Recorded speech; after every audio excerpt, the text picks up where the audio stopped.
Olá, começa agora mais um programa Nossa Saúde e você é nosso convidado, fique com a gente. Milhares de médicos e profissionais da saúde trabalham dia e noite em Santa Catarina no combate à Covid-19. É uma batalha incansável em várias frentes, desde a orientação à população até salvar vidas dentro e fora das unidades de tratamento intensivo. No programa de hoje vamos saber como é o trabalho desses profissionais, quais são os desafios, como é que é a rotina num hospital, dentro de uma UTI. Tudo isso e muito mais a partir de agora.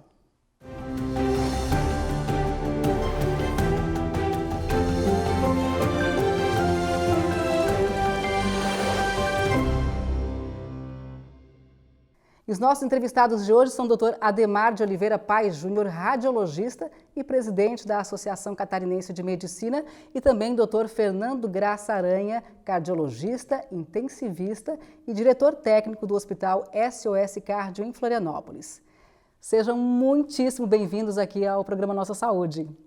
Vamos começar então, eu quero saber de vocês quais são os principais desafios, dos médicos e profissionais da saúde de uma forma geral nessa luta, nesse combate à Covid-19.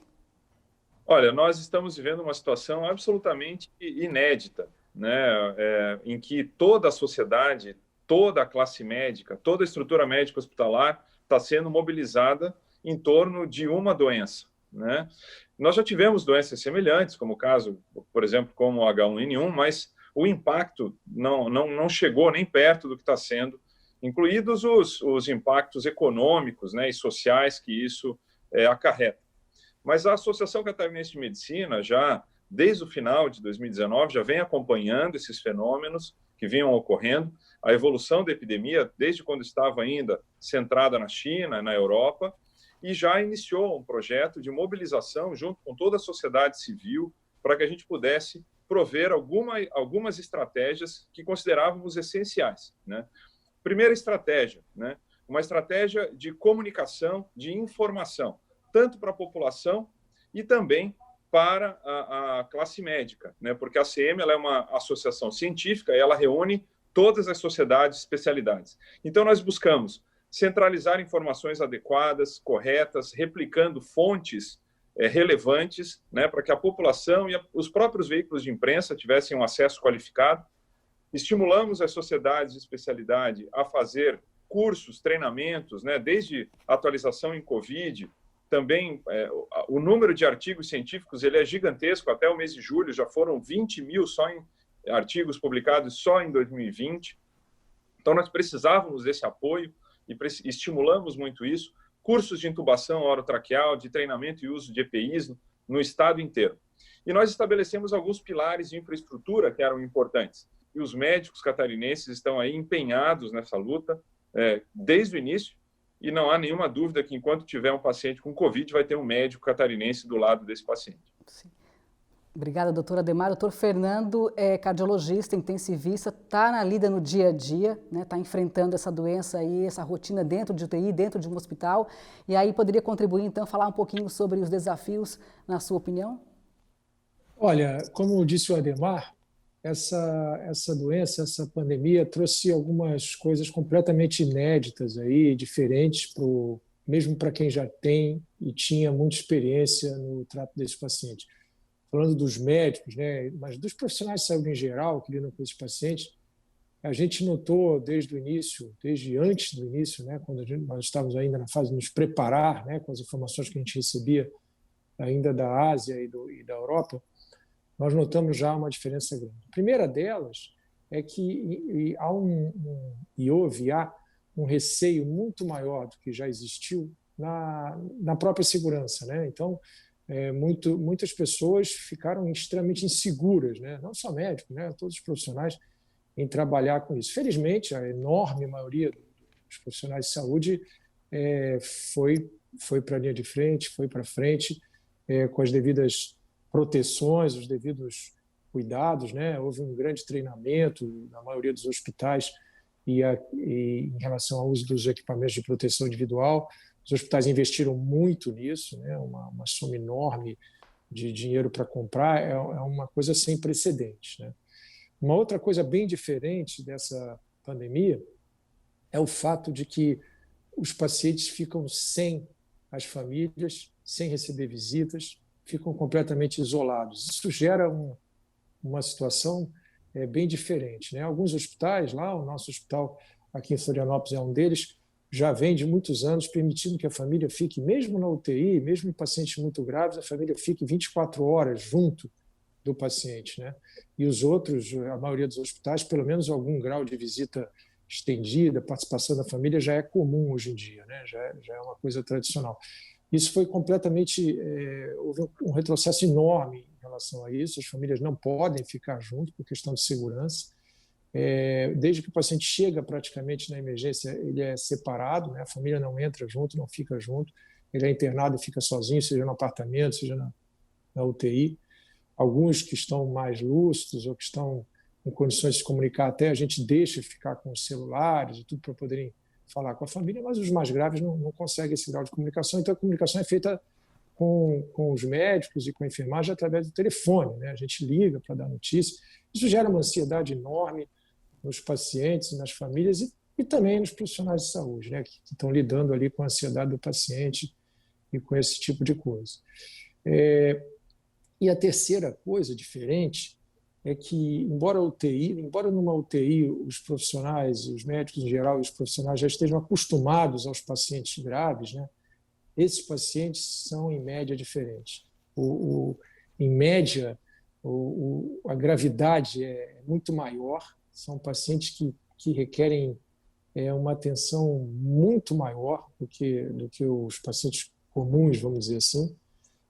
Então, o nível de recurso, de investimento, de empenho ali do médico, do enfermeiro, de todos os profissionais é enorme. Então, isso obviamente afeta, né, a equipe tem que estar muito tranquila e isso tem que ser reforçado, trabalhado sempre, né, porque é o medo de se contaminar, o estresse do dia a dia ali, a gravidade dos pacientes, numa situação que já vem perdurando há algum tempo, né? Nós lá, por exemplo, e a maioria dos hospitais do Brasil começou a receber esses pacientes em março, já vão 5 meses aí, nós fizemos 5 meses agora, né? Todos os dias vendo esses pacientes. Então, é um ambiente diferente de uma UTI comum, né? A circulação é diferente, o acesso é diferente, toda a logística acaba sendo bastante diferente, né? Exatamente. Isso se estende também... Bom, por favor, doutor, pode continuar? Não, que eu estou falando de UTI, né? Mas isso se estende também para as outras atividades, né? Os profissionais que trabalham em serviço de emergência, em serviço de pronto atendimento, é muito diferente também a maneira que o paciente chega, a abordagem, a proteção, os equipamentos, até a comunicação fica diferente. O médico ali na ponta com óculos de proteção, com aquela face shield, que é aquela máscara em frente ao rosto, tudo isso é bem diferente da abordagem cotidiana que todos nós fomos acostumados a ter com esses pacientes, né? Exatamente. Vocês deixaram bem claro, né, que é uma situação sem precedentes, realmente, já são vários meses nesse trabalho duro, e médicos enfrentando aí longas jornadas, enfrentando pacientes em estado grave, famílias sofrendo, enfrentando morte. E aí eu queria saber de vocês que estão aí no dia a dia, né, o senhor trabalhando aí diretamente, doutor Ademar, na gestão de tudo isso, e não é fácil também, é um desafio muito grande ser gestor nesse momento, gerir estrutura, gerir vidas, né? Tudo isso é bastante desafiador. O que eu queria saber é quais os impactos de tudo isso na saúde física e na saúde mental dos profissionais da saúde, né? Tendo em vista que nós estamos aí, como o senhor falou, há 5 meses nesse trabalho diário, sem precedentes e bastante tenso. A gente lê, né, muita coisa falando do burnout, falando de impactos psicológicos e envolvimentos, né? Eu só consigo falar lá da nossa experiência. A gente tem uma UTI grande, hoje cerca de metade dela foi separada, um pouco menos da metade hoje, para lidar com esses pacientes. Tivemos algumas pessoas que se afastaram por suspeita de comprometimento com a doença. Felizmente, tivemos poucos até que precisaram ficar internados, pouquíssimos funcionários, nenhum médico, graças a Deus, poucos da enfermagem e sem gravidade também, todos estão bem. mas a gente sabe de mortes de médicos, mortes de gente de enfermagem, às dezenas, né? Não só aqui no Brasil, no exterior, mas aqui em Santa Catarina mesmo, vários médicos e pessoal de enfermagem e de outras atividades profissionais que foram acometidos de formas graves da doença, né? Então, isso gera um impacto grande. Agora a coisa está vindo assim, as consequências, o burnout, o estresse, mas muitos já se acostumaram, né? Muitos já como que acostumaram com esse padrão de normalidade, né? No começo havia realmente uma ansiedade, um medo do desconhecido muito grande, né? Agora as pessoas já se acostumaram. Eu imagino que possamos ter aí algumas consequências assim dessa ansiedade e desse estresse continuados, mas felizmente, pelo menos nas equipes que eu conheço, os profissionais estão firmes, estão fazendo o que deviam, estão trabalhando com muito afinco do ponto de vista técnico e do ponto de vista humano também. Eles perceberam esse afastamento das famílias. A gente enxerga a enfermagem, os médicos, dando um carinho especial para esses pacientes, porque sabem que eles estão ali sozinhos e muito fragilizados, né? Nós não estamos numa situação normal, né? Até o termo novo normal é um termo assim até questionado. A gente está numa situação de risco controlado, né? E precisa ser controlado e precisa deixar bem claro que é uma situação de risco, né? A questão psicológica, a questão humana, ela é central nesse enfrentamento. Nós criamos um movimento que se chama Movimento Compartilhe e Inspire, que é liderado pela CM, junto com o Conselho de Enfermagem, junto com a Federação dos Hospitais, em que nós disponibilizamos profissionais, psicólogos, para fazer o acompanhamento dos profissionais de saúde nas unidades hospitalares do estado de Santa Catarina, porque realmente o impacto é muito grande. Todo médico que está atendendo, embora eu também atendo pacientes, embora não na linha de frente, não na emergência ou na UTI, mas eu faço exames de ultrassonografia, procedimentos, biópsias, nós sempre estamos com aquela preocupação de contaminar a nossa casa, a nossa família, né? Então é sempre um estresse levar, isso se passa com todos os profissionais, né? E a gente sabe também da preocupação que as pessoas têm em relação aos doentes que estão na sua família, né? Isso gera você precisa ensinar muito bem, orientar muito bem para que nem todo mundo tenha a mesma percepção, e é extremamente importante a gente poder trabalhar essa questão em conjunto, né, com as famílias, não só as famílias dos pacientes, mas as famílias também dos próprios profissionais de saúde, né, que elas estão sendo duramente impactadas. Tem um aspecto importante também que envolve os próprios casos de óbito, né? Existem restrições, né? É muito comum pessoas de mais idade, né, terem o desejo de estarem presentes em situações, né, de luto, né, e no velório, e no enterro. E são situações que muitas vezes há uma recomendação de não ir nesse tipo de ambiente, né, que pode gerar aglomeração e risco também para essas pessoas.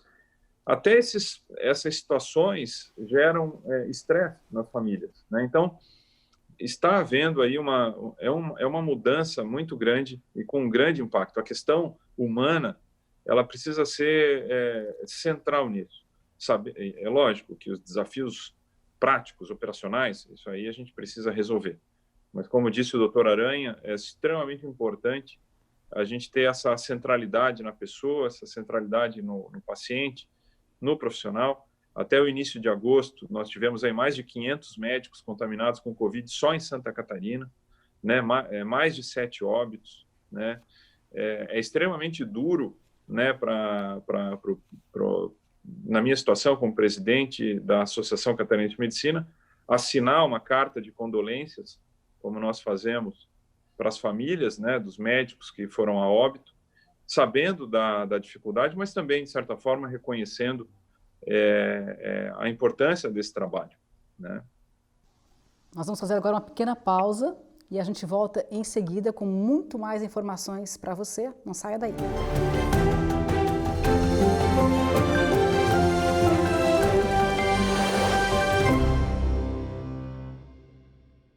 Estamos de volta e seguimos aqui com o nosso bate-papo. Como é que está a situação em Santa Catarina hoje? A gente já chegou no ápice da doença? Qual é a tendência daqui para frente? Como é que vocês observam isso? Bom, pela observação ali na ponta, né, a gente aparentemente já chegou no ápice, sim, e estamos com pequena redução do número de pacientes novos chegando, né? Isso também se confirma com um laboratório privado, o mais importante da cidade, que já percebeu também nas últimas semanas uma redução do número total de testagens e do número de testagens com resultado positivo também, né? Claro, estamos falando de um hospital que é um determinado segmento da cidade, mas provavelmente isso se reflete no todo também. Os hospitais de Florianópolis e de Santa Catarina como um todo, alguns ainda com uma taxa de ocupação grande nos leitos destinados ao Covid, mas a maioria deles já com vagas, né? Nós chegamos a ter semanas sem vaga nenhuma em alguns hospitais. Hoje os hospitais têm vaga para pacientes da doença, sim, em leitos normais e em leitos de enfermaria e leitos de terapia intensiva, né? Então, parece estar havendo um movimento. A impressão que dá é que, por outro lado, é que não vai simplesmente acabar rapidamente, né? A gente vai continuar tendo muitos casos e a percepção disso é muito fácil de se imaginar pelo fato de que tem muita gente que não teve ainda a doença e, portanto, está suscetível a se contaminar e a ficar doente, né? Considerando que alguns não ficam doentes. Então, é possível, né? E a gente trabalha com essa hipótese no nosso hospital, que os casos continuem chegando, talvez numa quantidade menor, mas que continue chegando ainda por muito tempo. A gente está preparado para ficar recebendo pacientes com síndromes respiratórias e com, portanto, o Covid como parte do diagnóstico diferencial. A gente está preparado para ficar recebendo esses pacientes até ano que vem, muito tempo. Não contamos com a hipótese de simplesmente acabar nos próximos meses, não. Nós estamos percebendo na rede privada, especialmente, aí uma pequena redução.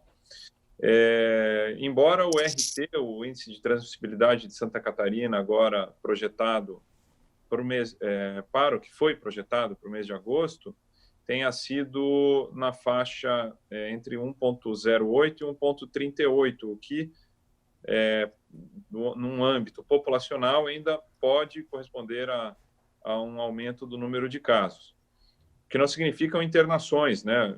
Isso varia, né? O número de pacientes internados em UTI, mas o número de casos de um modo geral. É importante que a percepção de risco ela leve em consideração vários fatores, né? Que são o número de casos testados, né? O índice de circulação, né? Esse é um índice que ele é controlado pela Polícia Militar, né? Isso é baseado na movimentação de aparelhos de telefone celular, que embora exista algum erro, mas é um termo aceito pela OMS e é utilizado no mundo inteiro. Santa Catarina, ela sempre se manteve no mês de julho, no início do mês de agosto, que são os números que a gente teve, abaixo de 40%, né? Sendo que o recomendável é, no mínimo, 60%, essa taxa de circulação. Isso influencia no grau de risco da região, né? Juntamente com o número de leitos disponíveis, número de leitos ocupados, número de óbitos e número de casos positivos por casos testados. Como o Fernando Aranha citou, a gente possa estar reduzindo, de certa forma, na rede privada, mas nós ainda não estamos fora do risco ainda, e temos que aguardar aí os próximos meses, setembro e outubro, para ver esse comportamento de como que vai proceder, levando daí em consideração outros fatores. A gente vai fazer agora uma pausa. Porque, além dos médicos, a gente tem muitos profissionais da saúde de áreas afins trabalhando aí na luta contra a Covid-19 aqui em Santa Catarina, no Brasil inteiro. É uma verdadeira força-tarefa. Dá só uma olhada. A enfermagem hoje em Santa Catarina é composta por um quadro de 65% de técnicos e auxiliares e 35% de enfermeiros. São 63 mil profissionais em todo o estado e a maioria mulheres, e muitos diretamente envolvidos no combate ao novo coronavírus. Nosso trabalho não pode ser feito a 1,5 metro de distância. Por isso, nesta pandemia, temos enfrentado muitos desafios, como a falta de equipamentos de proteção individual de qualidade e para todas as áreas de atendimento. Outro desafio é a sobrecarga de trabalho, que já enfrentamos há muito tempo e agora piora ainda mais com o afastamento dos profissionais com suspeita ou com diagnóstico de Covid. A falta de dimensionamento adequado das equipes afeta diretamente a enfermagem. O Corém Santa Catarina tem atuado na proteção dos profissionais, com distribuição de máscaras para UTI e máscaras cirúrgicas, com cursos de biossegurança e atendimento a pacientes críticos. Todos os profissionais de saúde estão atuando com o propósito que escolheram para a vida, que é cuidar do outro. Mas neste momento é preciso apoio da população, dos gestores e dos órgãos públicos. Estamos passando por dias bastante exaustivos, que nos deixam emocionalmente abalados, principalmente nós da enfermagem, que somos considerados linha de frente neste processo. O atendimento à população, a orientação, a busca ativa de pacientes com sintomas, o monitoramento, a coleta de material para exames, isso virou rotina na nossa atenção básica. E novamente a enfermagem está sendo desafiada. E eu tenho certeza que nós teremos muito sucesso após tudo isso acabar. E eu faço um apelo à população, que todos façam a sua parte. Prestem atenção nas orientações que os profissionais de saúde estão fazendo. Gostaria de saber de vocês o seguinte, né? Como é que vocês avaliam o comportamento da população que, mesmo em meio a uma situação tão grave, né, de ápice da doença em Santa Catarina, a gente vê ainda muita gente fazendo festa, saindo, ou seja, não se cuidando e não cuidando do outro, né, como consequência. Como é que vocês veem, então, essa situação aqui no estado? Bom, eu vou falar de num âmbito um pouco mais geral. As pessoas, Santa Catarina, nós temos um número objetivo, né, que é o índice de circulação, né, isso nós estamos abaixo de 60%, nós estamos, inclusive, não temos o último número que eu tive acesso é o número de julho, mas ficou abaixo de 40%, ficou entre 37% e 39%, né, isso é ruim, né, e denota aí um desrespeito em relação a essa questão. Isso é circulação, é diferente de isolamento. Isolamento é para o paciente sintomático, em risco ou positivo, né? Os demais é distanciamento, né? Que é extremamente essencial, juntamente com a utilização de máscaras, né? Se você está em contato com outra pessoa, não está num ambiente privado, seu, isolado, você tem que estar usando máscara. E as pessoas têm que tomar muito cuidado, porque às vezes no seu trabalho, às vezes no seu dia a dia tomam cuidado, mas aí no final de semana dão aquela relaxada, né? Recebem visita, né? Confraternizam de alguma forma. Isso não pode ocorrer. Isso é prejudicial. Isso é prejudicial para a saúde pública, é prejudicial para o controle da doença. E as pessoas têm que colaborar e a gente precisa reforçar isso aí, né? Porque o risco ocorre e você pode ser um carreador desse vírus para pessoas de maior risco e que vão chegar à UTI. E lembrar que não embora a frequência seja menor nas populações mais jovens, as populações mais jovens também ficam graves, né? Pessoas jovens também têm comorbidades, né? Então a gente precisa tomar esse cuidado. né? Mas eu acredito que essa questão em relação ao manejo, ao tratamento, e essa gravidade, o Dr. Fernando Aranha pode falar com mais propriedade.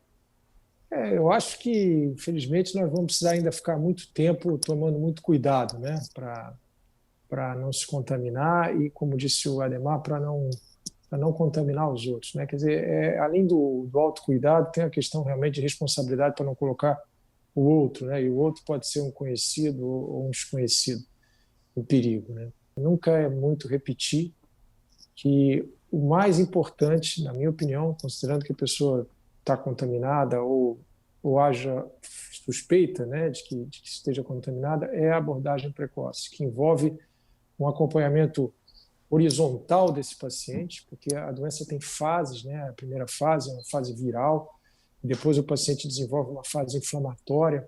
Isso tem que ser acompanhado. A gente espera determinadas alterações nos primeiros dias e depois são outras alterações. A gente já consegue, de uma certa forma, ver quem é o paciente que tem mais chance de piorar, não só pela presença de comorbidade, mas pela evolução dele através do acompanhamento clínico e de exames complementares. Então, esse acompanhamento, desde o início dos sintomas, ele é fundamental, né? Buscar ajuda tão logo os sintomas apareçam, então é fundamental essa agilidade, essa rapidez, né, na procura do médico, no atendimento, nos cuidados, para evitar realmente danos maiores, não é verdade? A gente está encerrando a entrevista, uma mensagem rápida de cada um, por favor, pode começar pelo Dr. Ademar. Bom, em primeiro lugar, a sociedade tem que se envolver, né? Os médicos precisam se dedicar, se manter atualizados, estarão até o final, mas, acima de tudo, a gente precisa estar atento, a gente precisa ter coragem para inovar, a gente precisa ter coragem para mudar de opinião em determinadas situações, né? A gente precisa de investimento, né? Essa pandemia ela não vai ser controlada sem investimento maciço em infraestrutura, em EPIs, né? Em leitos hospitalares, em medicações específicas. E nós temos todos que reforçar os cuidados, o autocuidado e o cuidado com as pessoas que nos cercam, né? Isso é essencial. E um grande aprendizado para a sociedade, né, acima de tudo, né, mostrar que nesses momentos muitas pessoas se engajam, se envolvem, né, e a gente precisa dar força para essas pessoas aí trabalharem e realizarem o que desejam, contribuírem para a nossa sociedade. Pegando um gancho aí na questão do cuidado, né, a minha mensagem final seria essa, que é para todo mundo se preocupar no autocuidado, porque se todo mundo se preocupar em cuidar de si próprio, se proteger, vai estar também protegendo os outros, né?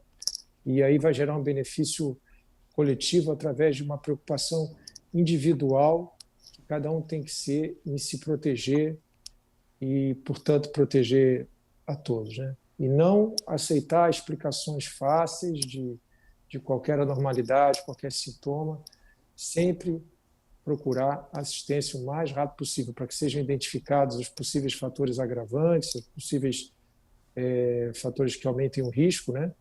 E que seja abordado isso desde o início. Isso é muito importante.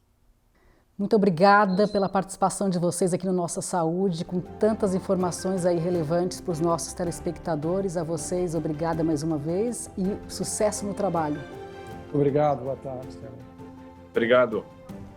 Assim, então, a gente vai encerrando Nossa Saúde de hoje. A você, obrigada pela audiência. Até uma próxima.